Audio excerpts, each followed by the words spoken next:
All right.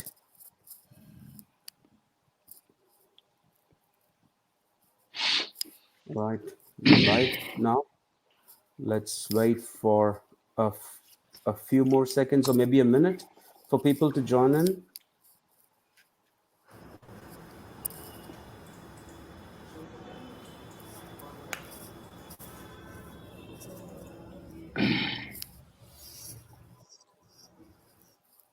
Hello, everyone. We're giving another minute for people to join in so that we can get started with the session.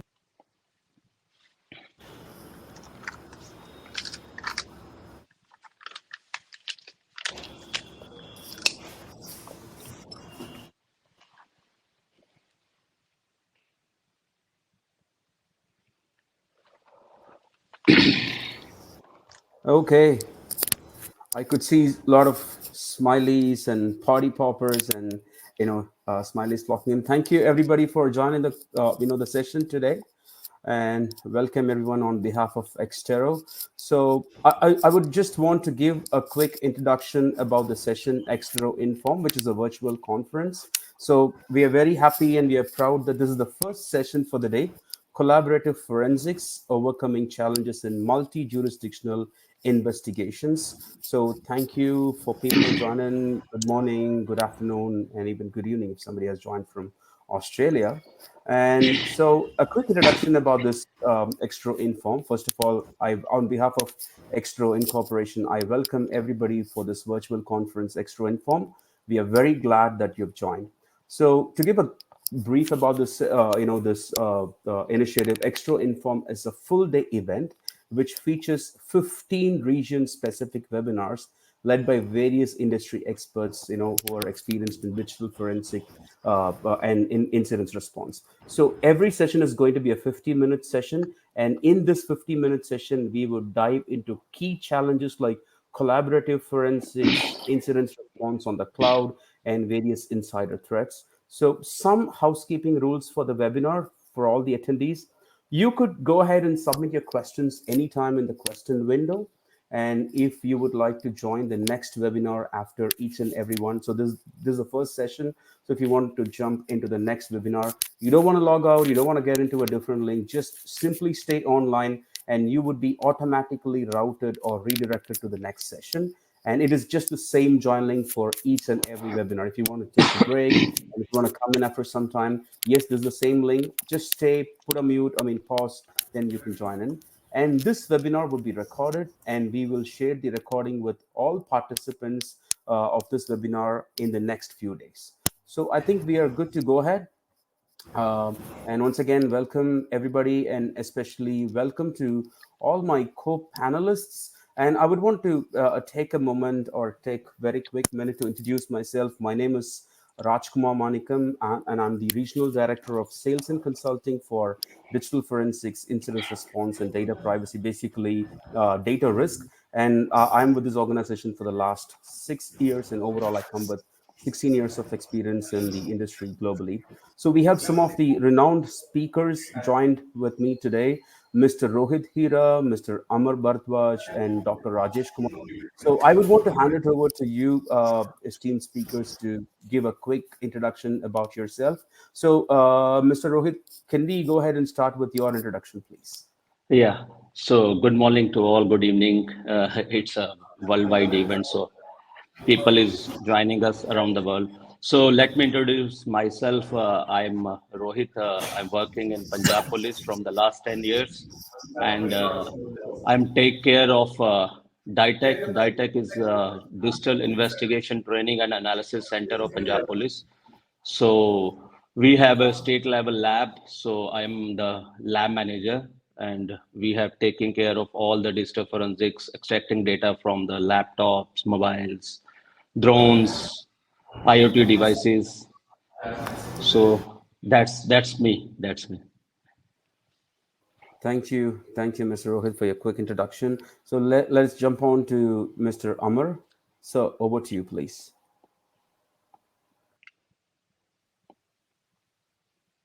Yeah, good day to all.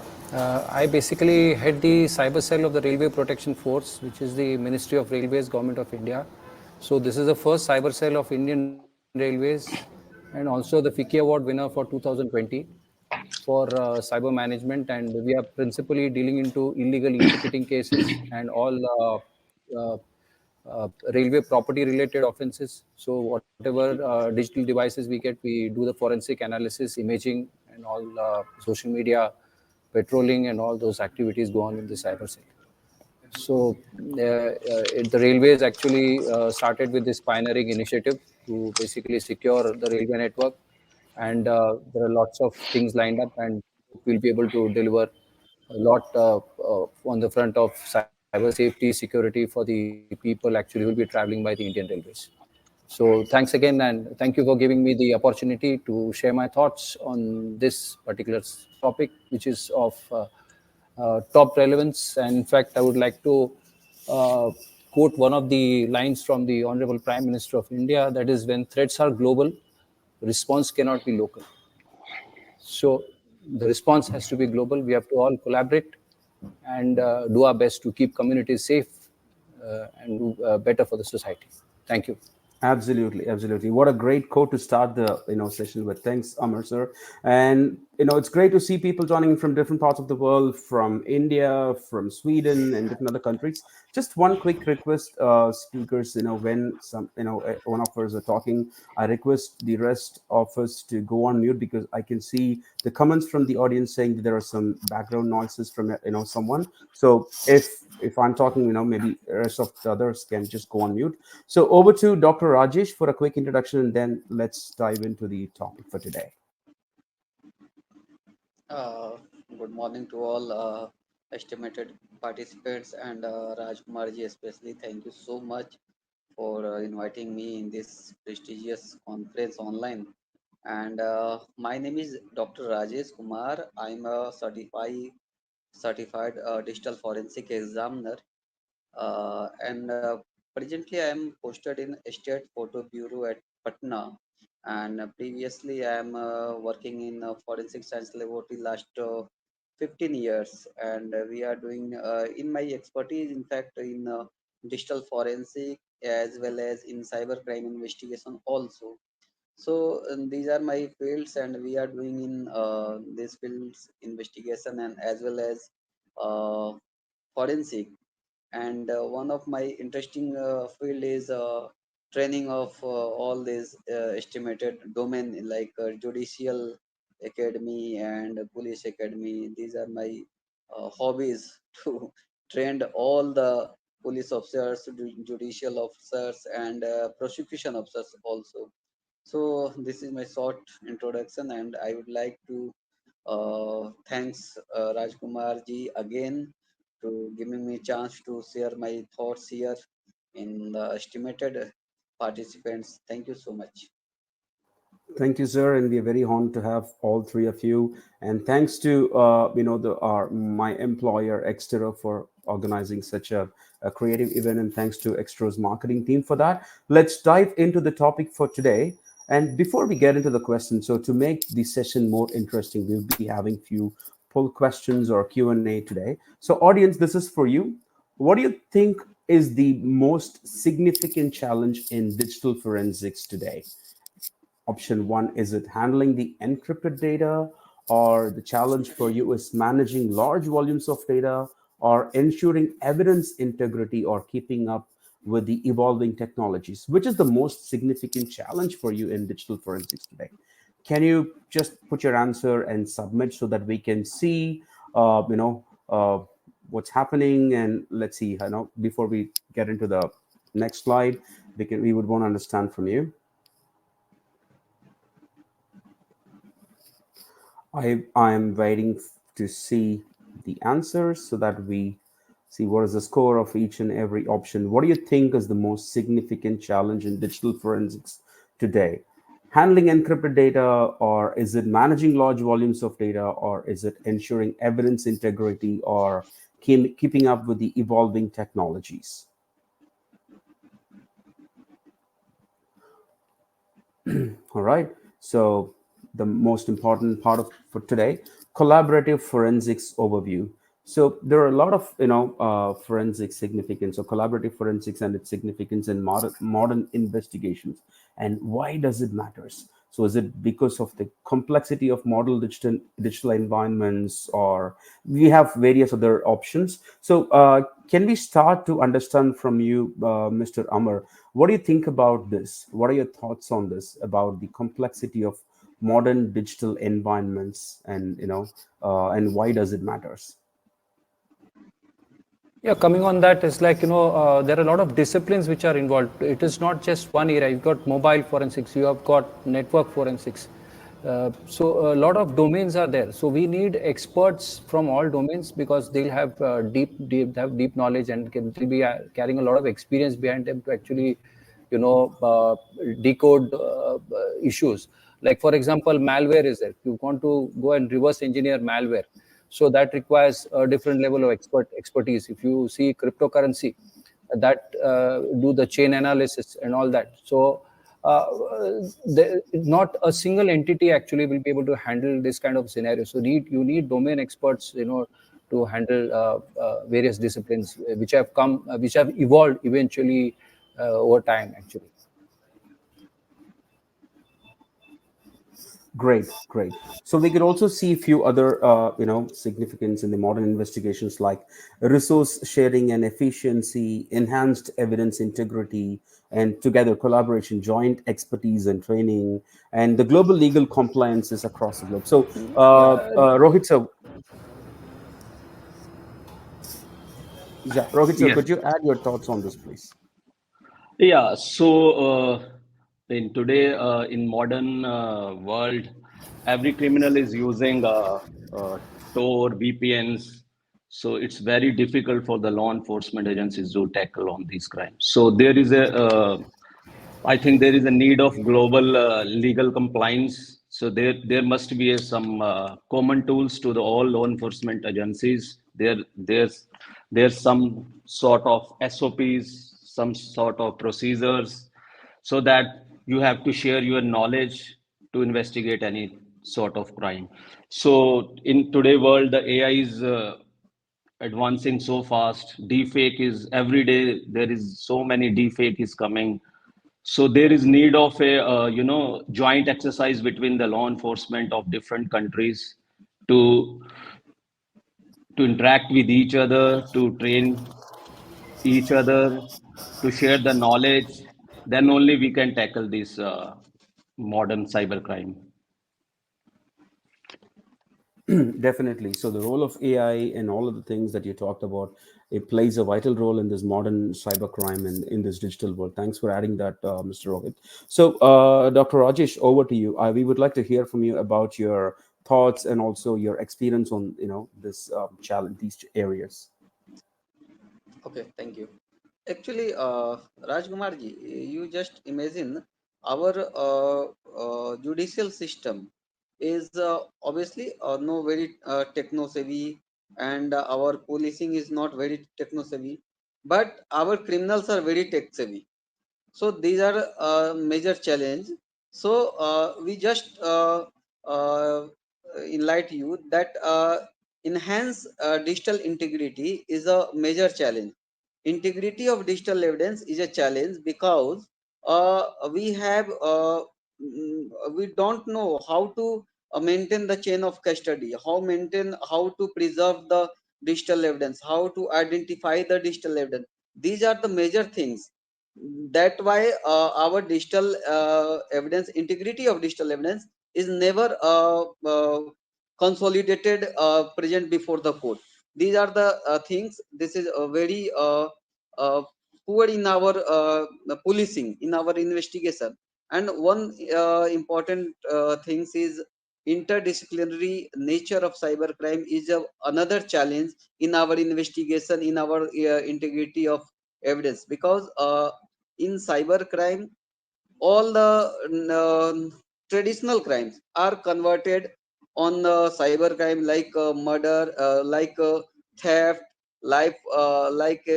all theft, like ATM theft, password theft. These are the things that is traditional crime is changed over to cybercrime.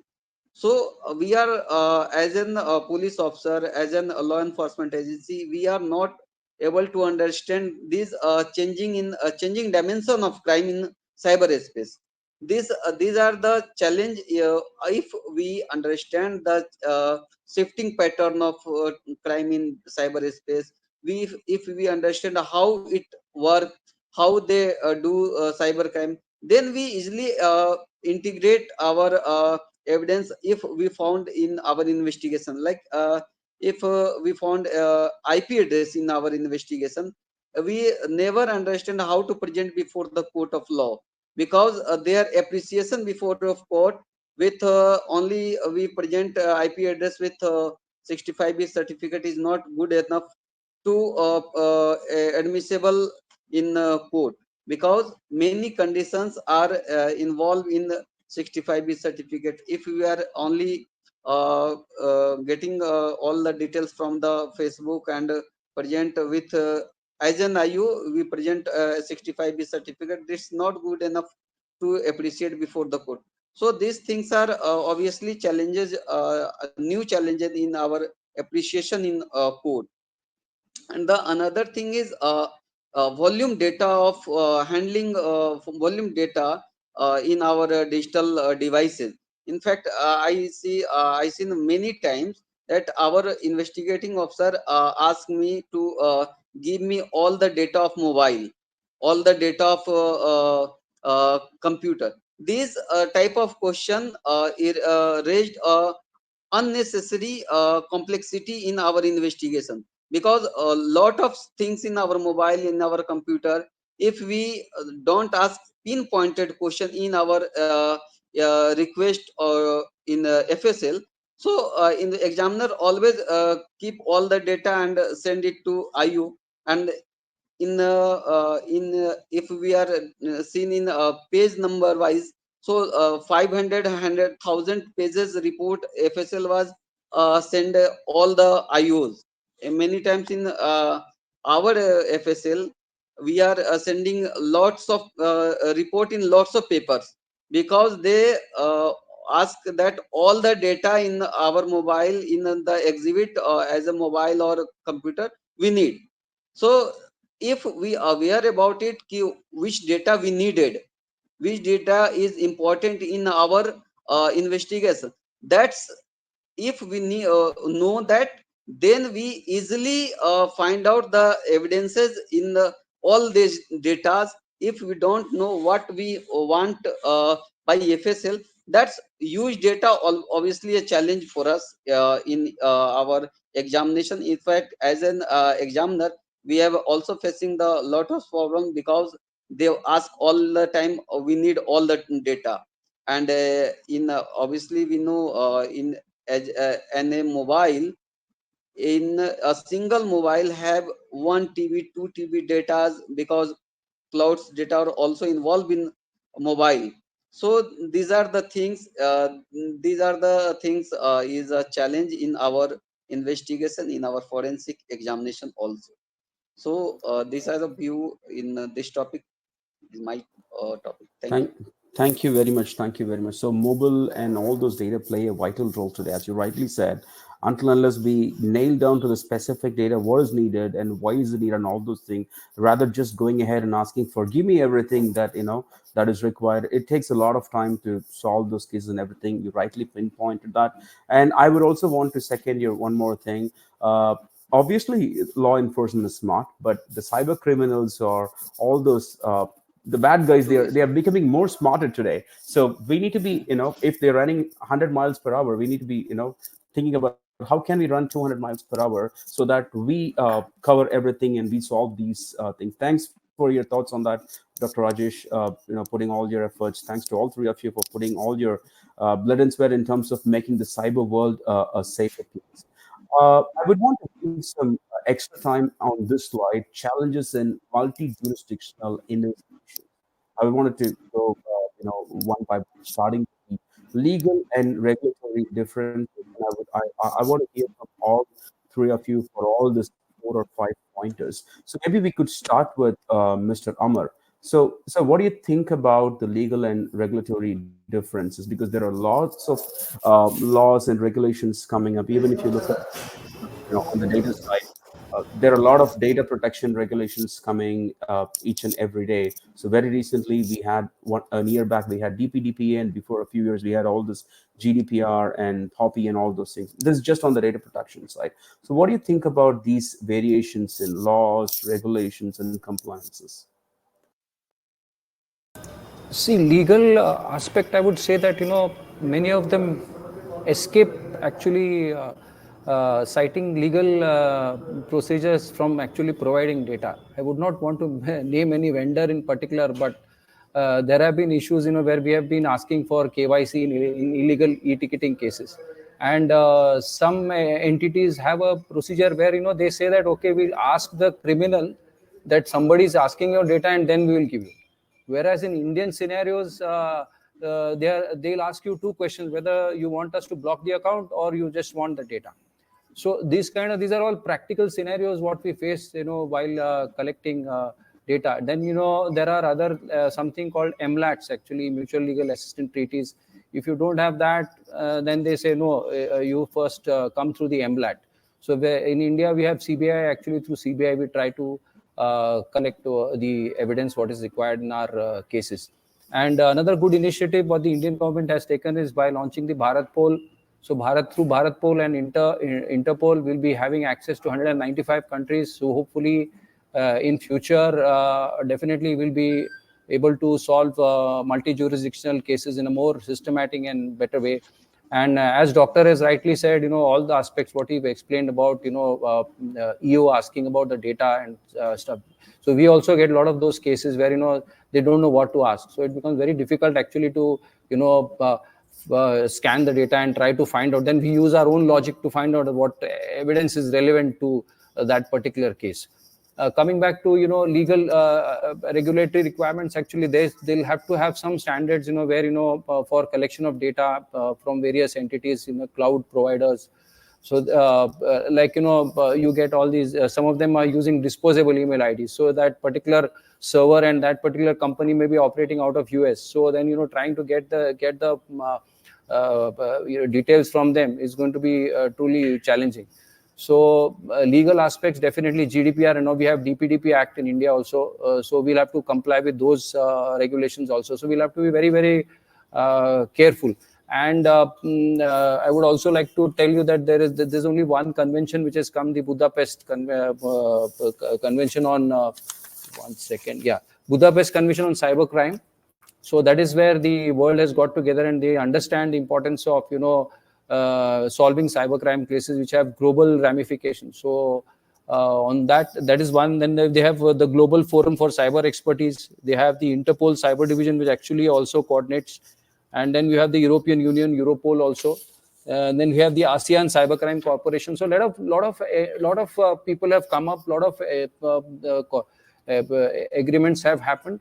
But then, when it comes to the practical scenario, there are a lot of obstacles. It is not that easy. It's not a cakewalk. You just go and apply and you get your data. It doesn't happen that way.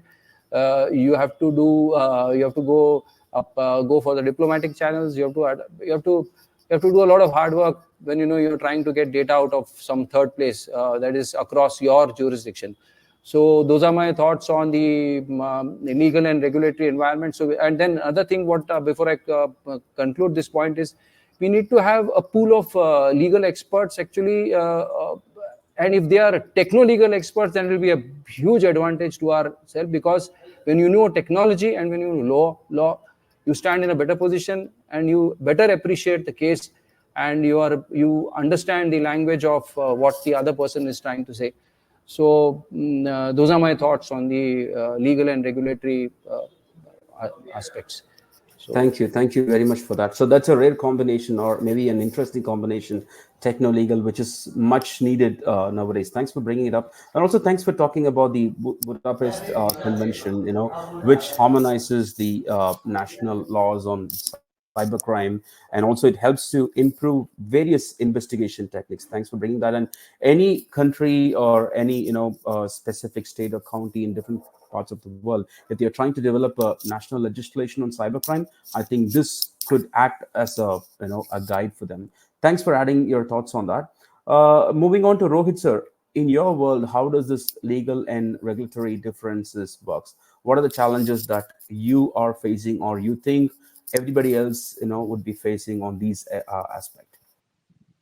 So, well, in this scenario, so we are facing a problem related to the AMLET because it's take like 1 year, more than 1 year uh, to get the reply back from AMLETs.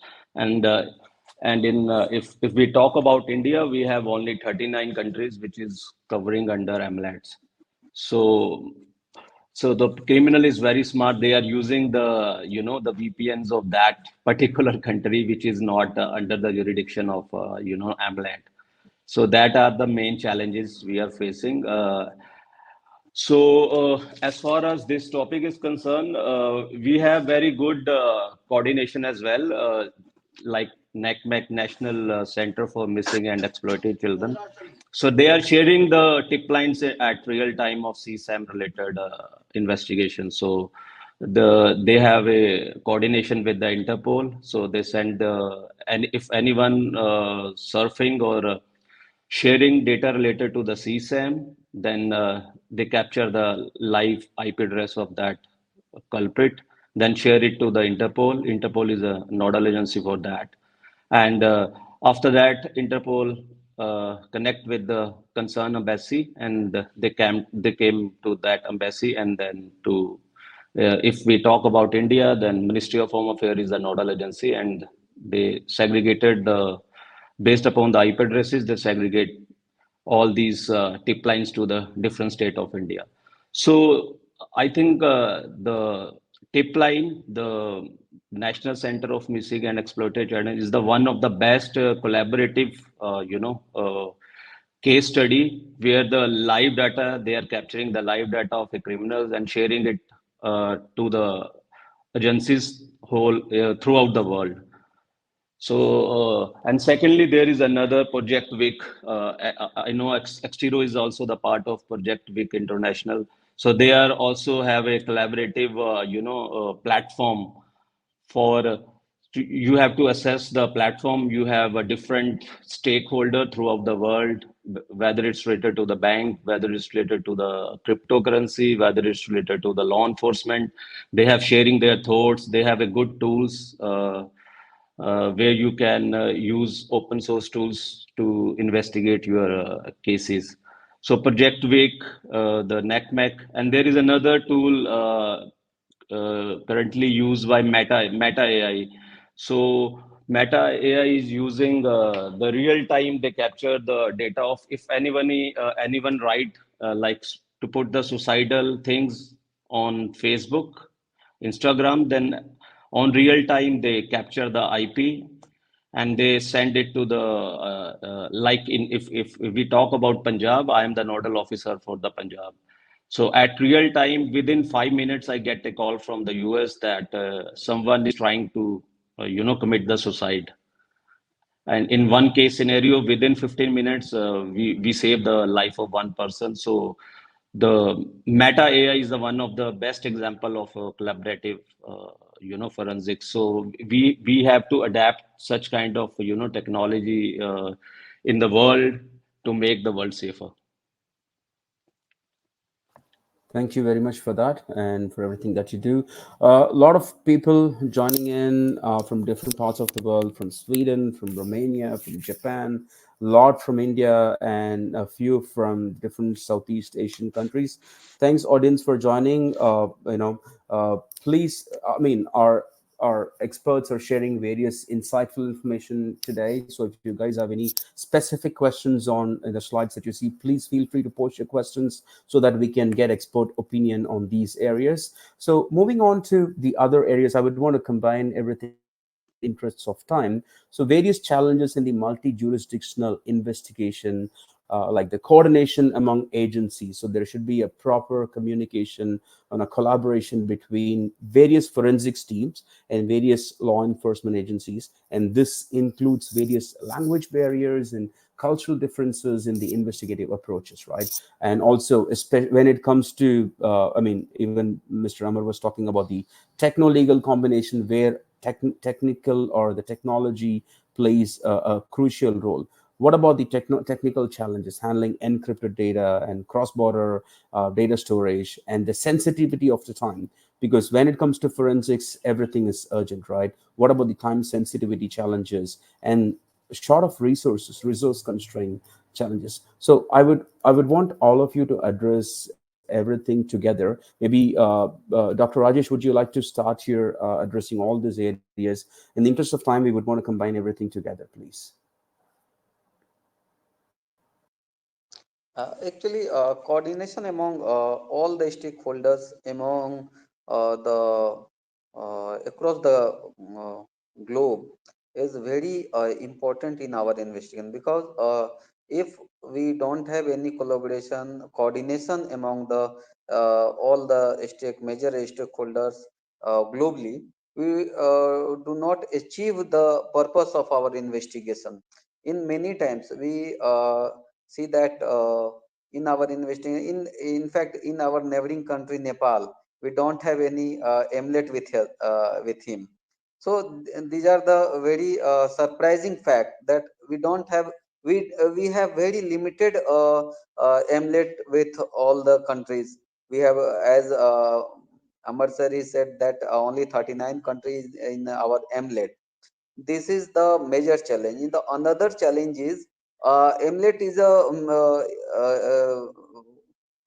service provider like Facebook and Facebook, Twitter, like service providers are using like a weapon. When they understand, they send the details, otherwise they ask you come with the mlet. And we all know that mlet procedure is a very lengthy process. If they ask through come through the mlet, this is a obviously a lengthy process. So in out of 10, 7 cases they ask mlet. They ask us to come through the mlet. This is the major challenge. They in and the another challenges is LR and the coordination among the judicial officers. Our expertise, in fact, limited resources and expertise in this domain is major challenge. In fact, in our country, also in our police department, in our forensic department, we don't have expertise in the particular domain of cyber forensic or cyber investigation. These are the things. This is very challenging for us, and this is obviously they all data are preserved in the cloud, in the different servers. So it is a very time sensitive job to investigate in the limited frame. If we if service providers are not compliance on the on time all the details providing us, obviously our investigation in delay, and we are failed to uh, produce this evidence before the court of law. These are the challenges. Okay. Thank you very much for that. So, Mr. Rohit, would you like to add your thoughts about all these other challenges, please? Yeah, so I just add to the Amar sir. So if we get the delay in the mutual legal assistance treaty, then there might be possibility of you don't get the data from the service provider in India, because as per the Ministry of Department of Telecom guidelines, you have to have 2 years of data. So if you get the AMLAT related information after 2 years, then there is no point of such information for the law enforcement, because after 2 years you not get any information from the service provider. So time is a very important concern in this regard. So other challenges we are facing is the technical challenges, because in one cases you have different digital devices, you have IoT devices, you have cloud, you have mobile, you have laptops, you have drones. So a lot of different type of data set you have. So it's very difficult for the one investigating officers to technically handle all these digital evidence. So in that scenario, you have to have a different stakeholder come together, like public-private partnership. You needed public-private partnership. So one of the best example in public-private partnership is the Cyber Dome of Kerala Police.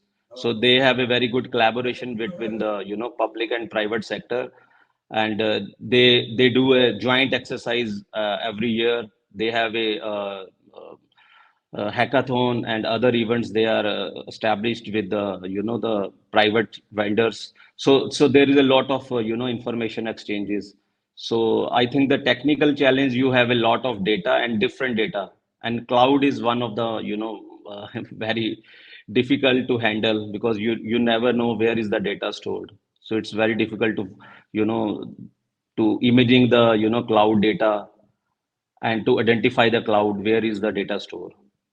And today world, the virtual machines, the criminal using VM virtual machines. So they are placed in the different countries. So we don't have the AMLETs treaty with that countries. So these are the technical challenges, very important. Even Rohit, Exactly. in fact, Rohit, you just agree with me. Uh, a different domain, we it is not possible for us to expertise in every domain of our investigation. So it is very important to expertise in a particular topic, particular domain. We just assigned our officers in a particular domain so that they get expertise in that domain. We are Yes. just depending upon forensic labs. We are depending upon in fact in many times in even in crime scene our police officers are never understand how to collect evidences from the crime scene, how to generate the hash value of the digital evidence. These are the things we need. I think if we have expertise in that type of domain, or if we assign this job to a particular police officer, particular personnel, is very useful for us. And public and police public partnership, yeah, is another good things to do. We are in our investigation. So I agree with you, Rasa. So the main issue is the capacity building. So you have to, train your people. So if Capacity. I yeah, so capacity building is the main important aspect. So if we talk about Punjab, so we have the different cyber cells in every districts. So we have provided all these the latest tool and equipment to handle the digital evidence. And we provide every month we provide capacity building trainings to the all the technical guys placed in the on that cyber cell. So you have to take some responsibility as well, because handling a digital evidence is a very tedious task, and there is a shortage of expert everywhere in not in India, in every part of the world there is a short of Every part of cyber the expert. yes, right. Exactly, exactly. So thanks, Dr. Rajesh, and thanks, Rohit, sir, for your thoughts. Mr. Amar, would you like to add your thoughts very quickly before we jump on to the next question Actually, to our audience? see, talking about managing time and resource allocation. So there are certain areas which might not have the technology which the US labs might have. So we can actually, when we are handling multi-level investigations, we can come with SaaS as one of the options. So SaaS is software as a service. So we give those services and we train them up. So what happens is, these softwares are bought by many of our cyber labs or many of the cyber lab world over, but then they fall short on training. See, it's not about a very generalized training. You need a product specific training. So for example, if you take FTK Connect, so if the person who's handling FTK Connect should be able to know each and every aspect of how the solution is going to benefit the investigation. And typically in multi-level jurisdiction investigations, we need to have a centralized management system which will take care of tagging the evidence, the hash values are taken properly, and all the evidence and the preservation part is taken care of. So and it doesn't allow you to deviate from that. So a central case management system would be one of the best options to handle multi-level jurisdictions investigations. And then when you are handling complex cases, like for example, you go down to the WannaCry ransomware attack case, or you take up the CryptoLocker ransomware attack case. So there were a lot of joint task force were formed where professionals work together from private entities as well as the government side. So it's like, that's how you work. You just keep your vested interests aside, and you just work for the good of humanity. Because see, financial losses, typically human trafficking, these are very critical areas, where if you lose somebody to human trafficking, then it can be really mentally very taxing. And if you lose tens and thousands of dollars in a financial crime, so these are areas which we need to work together. And we have standardized formats for software for data collection. If we go for standardized formats and we have softwares which are going to support various formats, then that will also be helpful. And another very critical area which needs to be addressed is the anti-forensics, because criminals use anti-forensic techniques to so that the evidence cannot be collected. Typically, so when you start a forensic activity, you'll find a malware running, and that will wipe off the hard disk, and you don't have anything in your hand. So these are all areas where we'll need to work very seriously. And one very important advice which we have gained through experience is that whenever you're going to buy a software, please do not buy it where it is just showcasing some very ideal condition. You bring that software into your ecosystem, run it on, use your evidence, use your own evidence, and try to see how many artifacts it is able to carve out. And then, because I would not name the vendor again, because that will be, we had we had to collect live triaging. We had to do in cases where it crashed around 4 times, and that is pathetic. So better to take the trial. And I'm very thankful to Exterro for actually arranging the FTK trial. We had Angela coming in from UK, Alka, and Benish. So they've been all very supportive during when we had this trial in our lab. So these are my thoughts. It's going to be dynamic, and we have to gear up to these challenges. That's the bottom line. Wow, what a recommendation for FTK. Thank you very much for that, and nice to hear my colleagues' names. And yes, FTK has been very supportive for various organizations like yours. Amar sir, thanks for calling it out in an open forum like this. So yes, just to brief it very shortly, FTK Central and FTK Connect can solve all your legal and regulatory differences, where you can also coordinate among various agencies, whether they are within the borders or across the borders, technical challenges, time sensitivity issues, resource constraints, everything could, on the training side, again, resource constraints, everything can be solved by Exterro FTK. Please talk to us, and we will be able to help you to solve your data risk challenges, digital forensics, and incident response challenges. But anyway, anybody here joined us from different parts of the world, Asia, Africa, and different parts of the world. Are you guys using any platforms like FTK Central to successfully collaborate across borders and within the borders? Are you using it yet?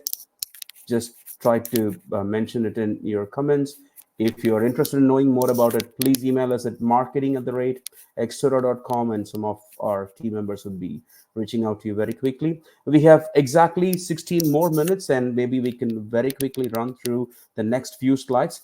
Yes, audience, another interesting question for you. What do you think is the biggest challenge in collaborative forensics for multi-jurisdictional investigation? We have talked enough about it. Our experts have shared their, various insightful information about those challenges. So according to you, what do you think is the biggest challenge in your world? Is it differences in the legal and regulatory frameworks? Or is it the technical barriers like encryption and data access? Or is it lack of effective communication between agencies?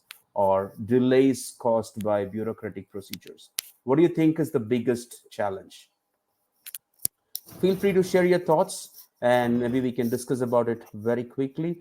Jumping on to the next slide, we have 2 or 3 more slides, but I would want to, we have like 6 important areas what they consider to be the key strategies for overcoming challenges, harmonization of legal and policies, various legal policies, enhancing the communication mechanism, the collaborative mechanism, the trust factor, and the innovation in technology, and how could we leverage international organizations like Interpol, Europol, and how could we jointly work with them in terms of solving bigger cybercrime cases, and the standardization of forensics tools and procedures in addressing various data privacy concerns, which is another major challenge. So, Dr. Rajesh, maybe can I ask you to share your thoughts on legal and policy harmonization and how we could enhance the communication collaboration mechanism and the trust factor?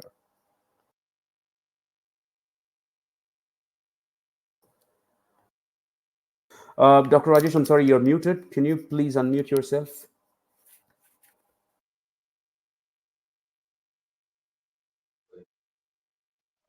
Yeah, I'm audible.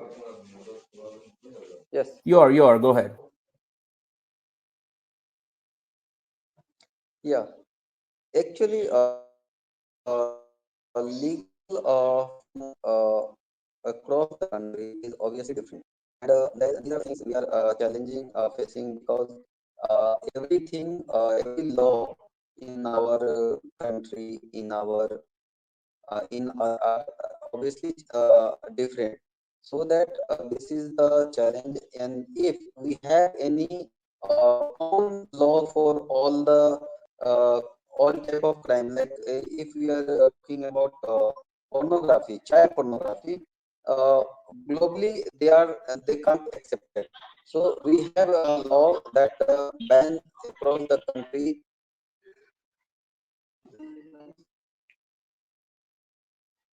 I think we have some internet connectivity issues with Dr. Rajesh. Maybe I think Dr. Rajesh, you can just check your connection.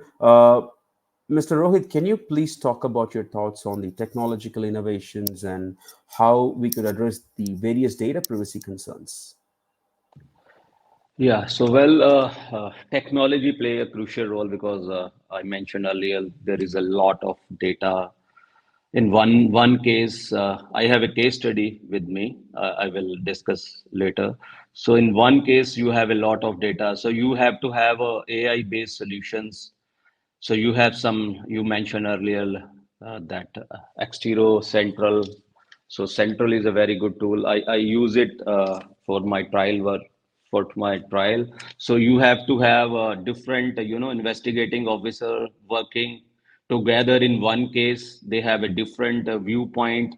So you have, so you need such kind of, technology where different mindset with different people, different cyber experts of different, because every investigating officer is having a different mindset for every case. So you have all the collaboration needed in one case. So two like FTK Central, you have different people working together in a single case, not even in your organization, throughout world, everywhere you have just give the access to the people and they have their viewpoint on that scenario.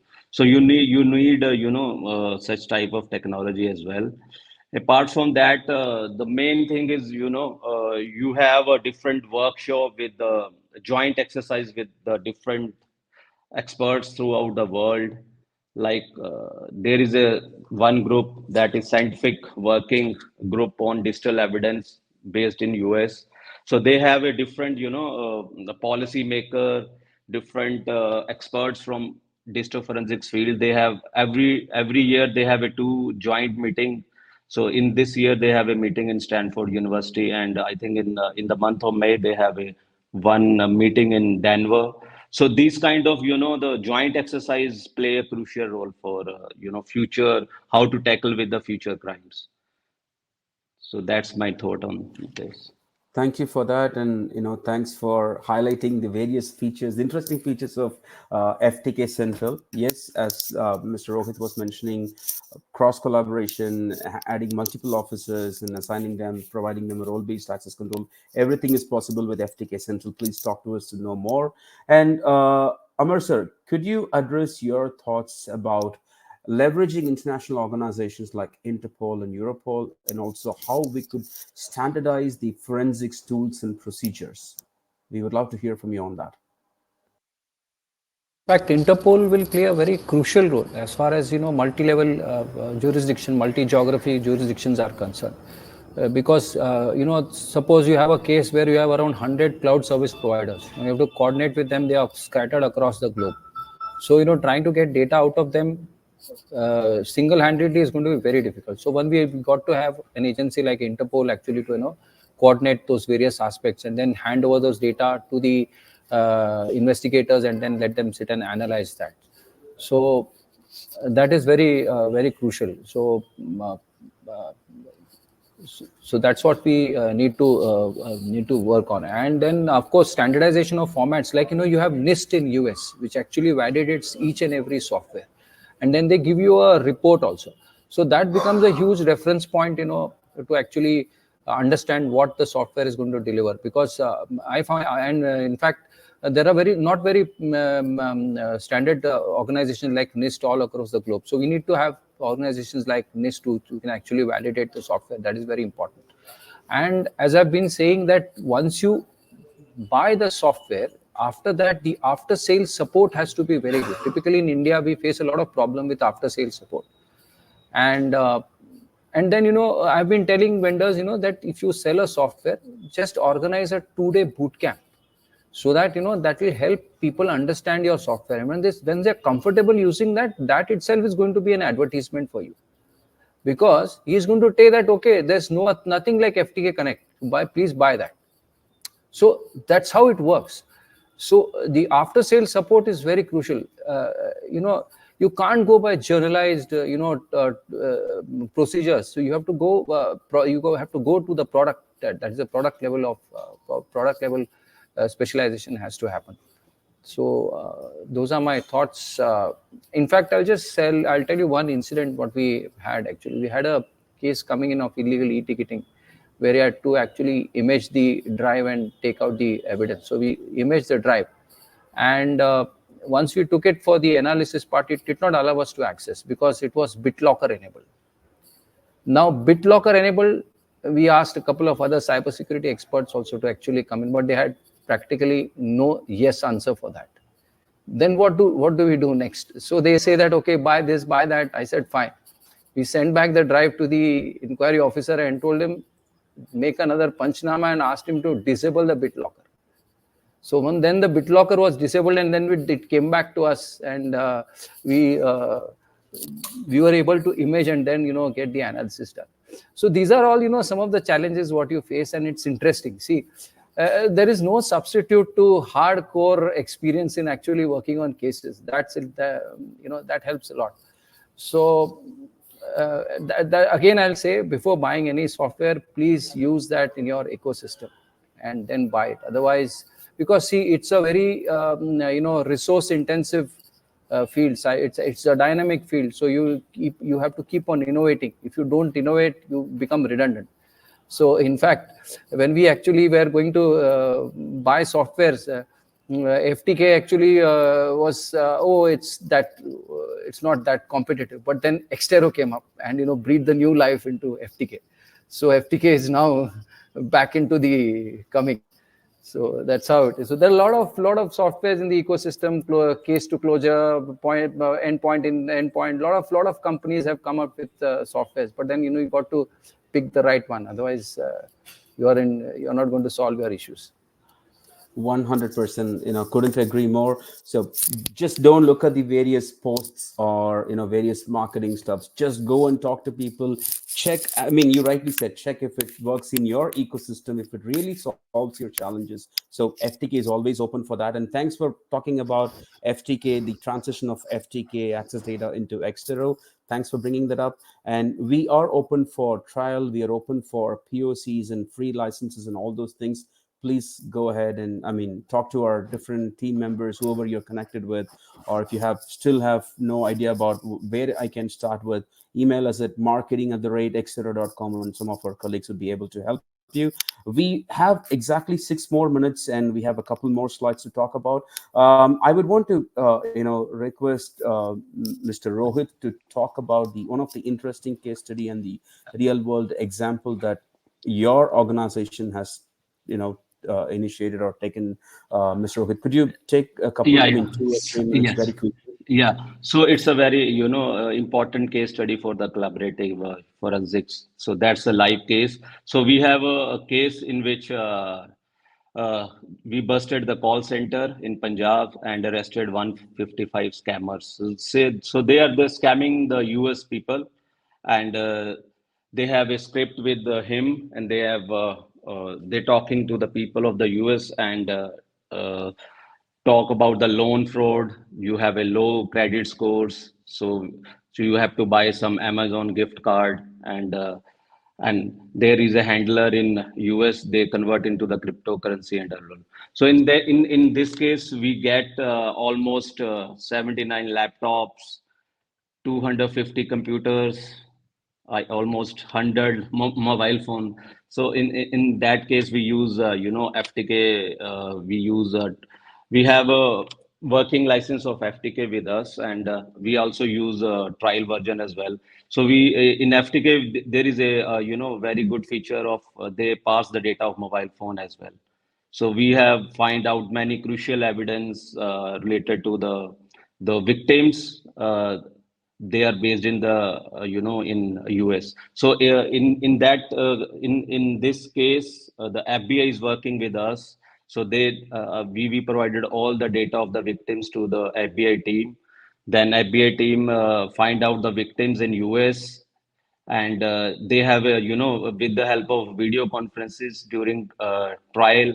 The victim is uh, interviewing with the judge through video conferencing. So the example I just shown that the if it's very difficult to identify the victim in US. So if there is no collaboration with the FBI, then there is it's impossible to to find the victims in the US. So this is the one of the example where the FBI along with Punjab police, they help the case and identify of the victims. Yeah. Thank you very much for that. So it's a very interesting case study, and thanks for sharing this. So we have 3 more minutes, and I would like to very quickly talk about the future outlook for collaborative forensics. So importance of fostering global partnership and the role of emerging technologies and the need for continuous updates. So, Mr. Amar, can you share your thoughts very quickly in a minute, and then followed by Mr. Rohit, each 1 minute, your thoughts, please. Concluding thoughts would be like, training is one aspect which we'll have to focus on. We'll have to get many more people trained in various domains, and have the right softwares available with us. Wherever softwares are not available, we can come up with something called a SaaS, software as a service. So that will help a great deal, typically in the developing countries, because there'll be issues with the network and the bandwidth and all that stuff. And then cloud is going to be a little bit of challenging, so we'll have to work on the cloud part also. And whenever there is a case with global ramifications, typically with the on the human trafficking or financial frauds, we should all come together and exchange our expertise and develop standards, and then definitely we would see a better global picture. And it's very important that private participation happens, because they have taken a lot of effort and in developing tools. Like, they've done a lot of research. A lot of money goes into research and hiring the right people, and trying to get good results. So we have to collaborate very sincerely, and definitely we'll be seeing a very good picture. Hopefully a very good picture in the coming years. So thank you. Rohit, sir? So I just conclude the yeah. It's a very very big topic, lot of So you need to have as Amar sir had said, you have to have a right tools.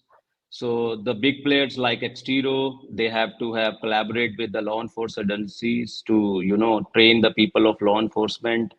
And the tool like FTK Major that is using, all over the world, tools such like FTK Major, build a tool which is open source available to all the law enforcement of the world, because it's a global issue. You have to have a collaboration amongst the different cyber expert, whether it's from the banking sector, whether it's from the law enforcement, whether it's from the legal side.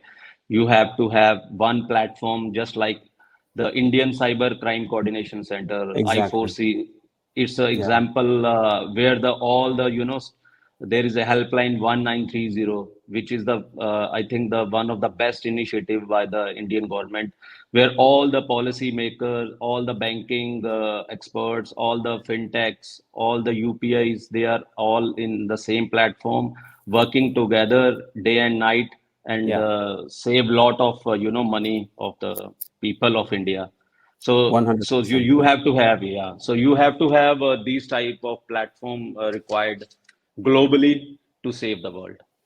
Exactly, exactly. Thank you for adding your valuable thoughts, Mr. Amar and Mr. Rohit. So we are right on time, and we have the next session up by one of our renowned speaker, Professor Triveni Singh sir, and the interesting topic. The next topic would be from detection to resolution: a comprehensive guide to incident response in cloud environments. So just please stay on this. Thank you very much, attendees, for attending this webinar, and you can see the next topic. So if you want to attend the next session, just stay on the line and you'll be redirected to the next session right here. And once again, I would like to take this opportunity to thank you, Mr. Rohit from Punjab Police, and Mr. Amar, and also Dr. Rajesh, who has just dropped off.